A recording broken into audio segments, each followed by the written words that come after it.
All right, here's number 14. It gives us a function. It gives us an x equals 1, a y equals 1, a y equals 3, and then it says all the parts right of x equals 1. So you can see I drew a picture.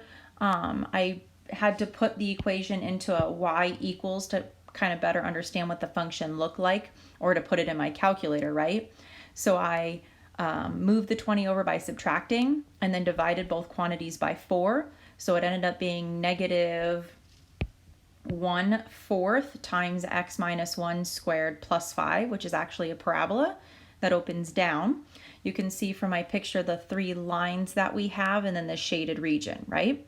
And so it asks us to rotate it around the line x equals 1. So if this is my axis of symmetry and I want to rotate that shaded region around. At first I was going to try to do the rectangles stacked vertically along the x-axis. But about this point, the rectangles start to change, right? The height of the rectangles here is going to be a little bit different than the height of the rectangles there. And so that would mean I would have to do a whole bunch of different, maybe 2 different integrals. I'd have to find a bunch of different limits of integration with the 2 different integrals, and it was going to be a little too much work, or more work than I wanted to do. So instead of doing that, let's think about stacking our rectangles horizontally along the y.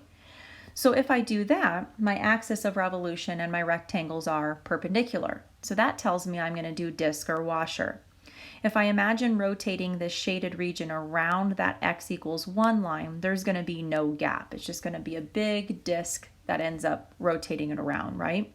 And so I'm going to do disk method, but I'm going to do it with respect to y now because my rectangles are stacked along the y-axis.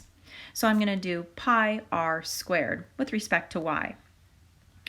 I need to figure out where I start and where I end, my limits of integration.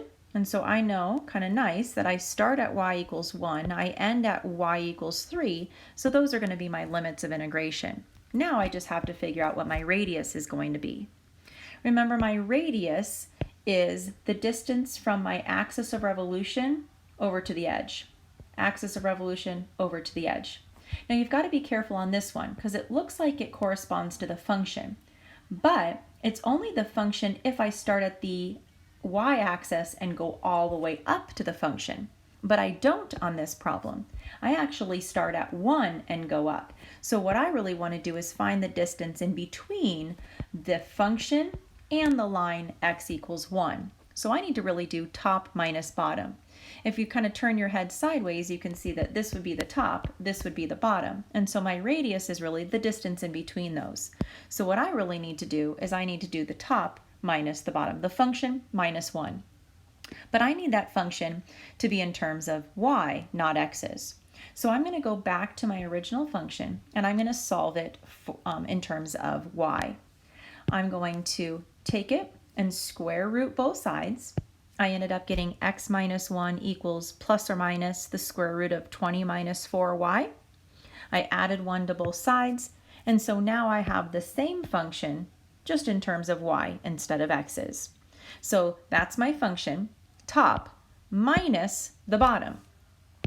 Again, top minus the bottom, my function minus 1. You'll notice that the positive 1 and the negative 1 cancel. Anytime I square, though, a positive, I get a positive. If I square a negative, I also get a positive. So this positive and negative piece won't really affect my problem in the end. When I square a square root, the square and the square root cancel each other. So I'm actually left with a pretty nice integral of pi times the integral of 1 to 3 of 20 minus 4y. You can still do it in your calculator. You can plug this into your y1 just using an x instead of y, and then you can evaluate it from 1 to 3. Don't forget to multiply it by pi. Hopefully those videos helped, but if you have more questions, I'll be happy to help you tomorrow. Just let me know.